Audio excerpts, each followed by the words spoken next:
नमस्कार, NDTV India के इस कार्यक्रम पर आप सभी का स्वागत है। मैं हूं सोहित मिश्रा।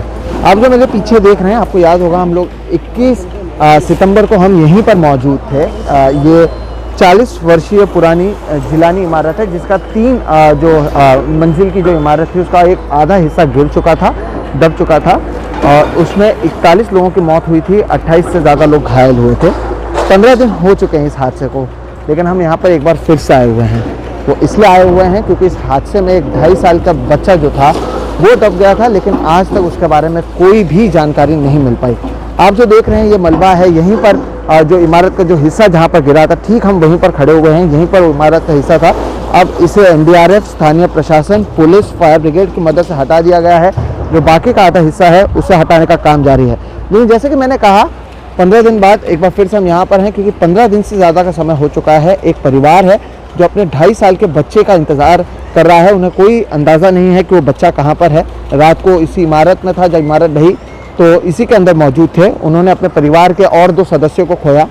15 दिनों से न जाने कितने बार वो पुलिस के पास गए, अस्पताल गए, अलग अलग जगहों पर गए, सभी लोगों ने मदद भी की, लेकिन इन्हें पता नहीं चल पा रहा है कि आखिर हुआ क्या और बच्चा गया कहाँ।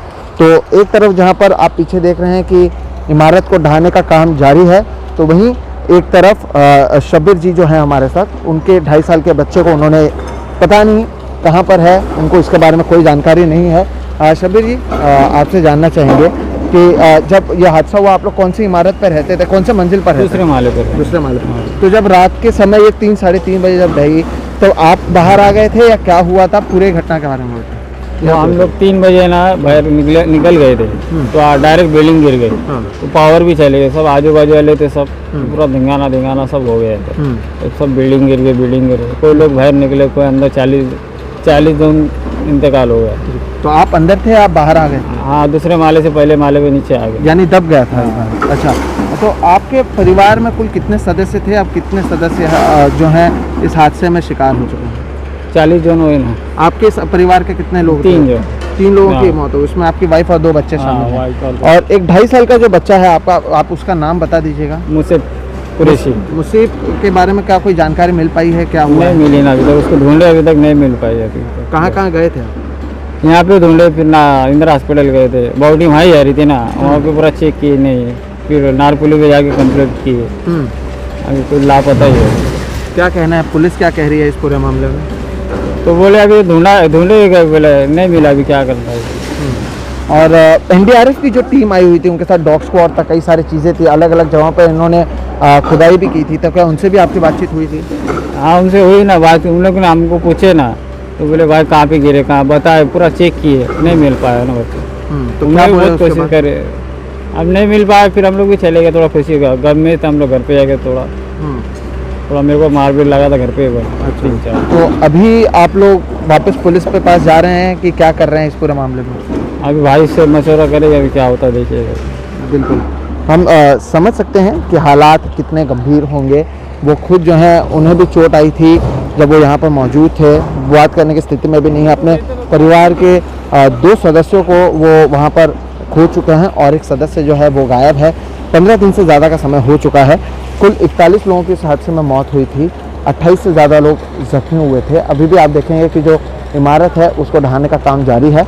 यहाँ पर उस दिन जब हम आए थे, यहाँ से जो मलबा है उससे निकालने में परेशानी हो रही थी और कई तरह की परेशानी थी, क्योंकि आसपास के जो इलाके हैं वो इतने चौड़े नहीं हैं कि चीज़ों को हटाया जा सके। और इस बीच इस पूरे हादसे में 41 लोगों की मौत हुई थी। लेकिन आप सोचिए, अगर एक परिवार का एक सदस्य गायब है और जिस परिवार ने अपने 2 लोगों को खोया, जैसे कि उन्होंने कहा उन्हें खुद को भी चोट आई थी, वो खुद गम में थे कि उन्होंने अपने बच्चों को खोया है, अपनी बीवी को खोया है, और उसके बाद उन्हें नहीं पता कि उनका जो 2.5 साल का बच्चा है वो कहाँ पर है। उसका इंतज़ार किया जा रहा है, उसके बॉडी का भी इंतज़ार किया जा रहा है। मेरे से इससे पहले जब वो बात कर रहे थे तो कह रहे थे कि उम्मीदें अब ज़रूर कम हैं, वो ज़्यादा बोलने की स्थिति में नहीं है, इसलिए हम ज़्यादा उनसे बात भी नहीं कर रहे थे। मानसिक कहीं ना कहीं आप कह सकते हैं जो हालात हैं वो इतने गंभीर हो जाते हैं कि आदमी बात नहीं कर पाता है।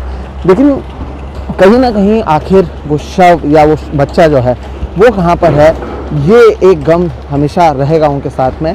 बहरहाल अब देखना होगा। उम्मीद यही है कि जो पुलिस की ओर से उन्हें कहा गया है कि वो इसके बारे में खोज करेंगे, तो पुलिस की ओर से क्या खोज की जाती है ये देखना अहम होगा। एनडीआरएफ की भी मदद ली गई थी। एनडीआरएफ की ओर से क्या कहा गया था ये देखना अहम होगा। लेकिन इस सब के बीच एक परिवार ने अपने एक 2.5 साल के बच्चे को खो दिया। पता नहीं वो कहाँ पर है।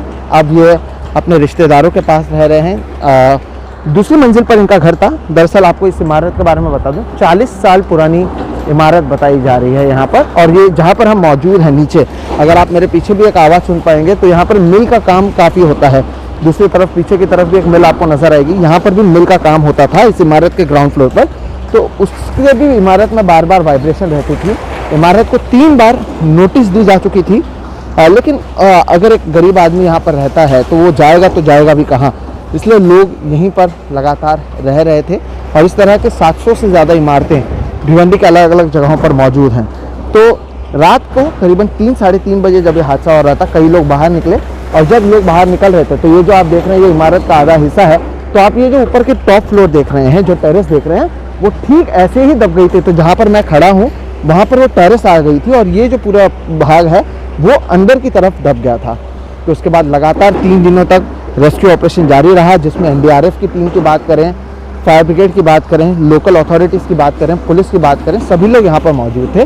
काफ़ी रिस्की भी था और काफ़ी चैलेंजिंग भी था इस पूरे ऑपरेशन की अगर बात करें तो। क्योंकि आप देखिए यहाँ पर ना ट्रक आ सकता है मलबा निकालने के लिए, ना ज़्यादा उपकरणों की आप मदद ले सकते हैं। और अब तक भी जिस तरह से मलबा निकल जाना चाहिए था, 15 दिन बाद भी नहीं निकल पाया है और घर को तोड़ने का काम जारी है। तो बहरहाल इस तरह के हादसे के बाद शायद लोग नहीं पहुंचते हैं या मीडिया 1-2 दिन तक रिपोर्ट करती है, लेकिन उसके बाद का जो आफ्टर इफेक्ट्स होता है आप उसे देखिए। यहाँ पर जूता, लोगों का सामान, कई सारी चीज़ें ऐसी ही पड़ी हुई हैं। अब जो जीवित भी हैं उनके, अगर उन्होंने अपनों को भी खोया है, अपना घर भी खोया है, वो सड़क पर आ चुके हैं, उन्हें नहीं पता है अब कहाँ जाना है। इस बीच अगर बात की जाए तो आप सोचिए कि शब्बीर को क्या महसूस हो रहा होगा।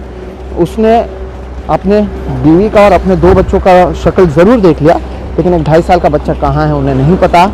उन्होंने जैसे कहा NDRF की भी मदद ली गई जहाँ पर ये हादसा हुआ, या जहाँ पर उनको लगा कि वहाँ पर वो गिरे होंगे जहाँ से वो जा रहे थे, उस जगह पर भी वो गए, वहाँ पर भी खुदाई की गई, पुलिस की ओर से भी मदद ली गई, सब कुछ किया गया। अब उन्हें नहीं पता। वो बार बार अस्पताल गए, शमशान गए, लोगों से बातचीत की ताकि अगर शव किसी और को भी मिल गया होता तो उसकी जानकारी तो इन्हें मिल जाती, लेकिन कोई जानकारी या कुछ भी पता नहीं लग पाया। जिसके बाद शब्बीर का कहना है कि वो लगातार पुलिस के संपर्क में है और मशवरा कर रहे हैं कि आगे क्या करें। और मुझे नहीं पता कि अगर ऐसा हादसा किसके साथ होता है तो इसके आगे क्या कर सकता है। एक तो आपके पास पैसे खत्म हो गए हैं, आपका सामान चला गया है, आपके परिवार के लोग चले गए हैं, आपका पूरा घर बर्बाद हो चुका है, ऊपर से एक आपका बच्चा जो है वो मिसिंग है। पूरी जो फोर्स है उसकी ताकत ज़रूर लगाई गई, पता लगाने की कोशिश की गई कि कहाँ पर है, लेकिन पता नहीं लग पाया। तो अब इंतज़ार के सिवाय पता नहीं और क्या इनके पास चारा है। लेकिन आपको इन्हीं दृश्यों के साथ छोड़ जाते हैं और आप ये सोचिएगा कि इस तरह के और न जाने कितने खतरनाक इमारतें हैं। अगर 40 लोगों की एक इमारत में मौत होती है तो आप सोचिए कि कितना परिवार बर्बाद हो चुका है। और ऐसे न जाने कितने इमारतें हैं जिनकी हालत इसी तरह से गंभीर है। और इसके लिए कहीं ना कहीं प्रशासन को कोशिश की जानी चाहिए, प्रशासन की ओर से कोई कदम उठाया जाना चाहिए कि इस तरह के हादसे और जगह पर ना हो, तो इसका सल्यूशन निकाला जाए ताकि शब्बीर जो परिस्थिति से गुजर रहे हैं उस परिस्थिति से किसी और को ना गुजरना पड़े, उस हालात से किसी और को ना गुजरना पड़े। क्योंकि ये 1 दिन या 2 दिन आकर कवर करना आसान होता है, यहाँ पर आकर 2 सवाल उठा लेना आसान होता है, लेकिन अगर आपका पूरा जीवन जो है बदल जाएगा, इसके बाद आपके परिवार वाले आपके साथ नहीं रहेंगे, आपका घर आपके पास नहीं है, आपके पैसे नहीं हैं, आपके कागजात, पैसे, दस्तावेज सब गायब हो जाएंगे, तब उसके बाद चाहे वो कितने भी मुआवजे या कार्रवाई की बात करें, वो चीज़ों को नहीं बदल सकता है जो चीज़ें थी। आपका जीवन हमेशा के लिए बदल जाता है। तो शब्बीर की जो कहानी है काफ़ी चिंताजनक कहानी है। कोशिश यही और उम्मीद यही है कि कहीं ना कहीं उन्हें कोई राहत मिले, उन्हें पता लग जाए या कुछ तो कार्रवाई हो जिसके बाद पता लग पाए कि उनका जो 2.5 साल का बच्चा है वो कहाँ पर है। अगर वो उनका शरीर मिलता है, वो खुद मिलते हैं तो कहाँ पर रहते हैं, ये पता लगाना ज़रूरी होगा। उसके लिए प्रशासन की ओर से क्या कदम उठाई जाएगी, इस पर हमारी नज़र बरकरार रहेगी।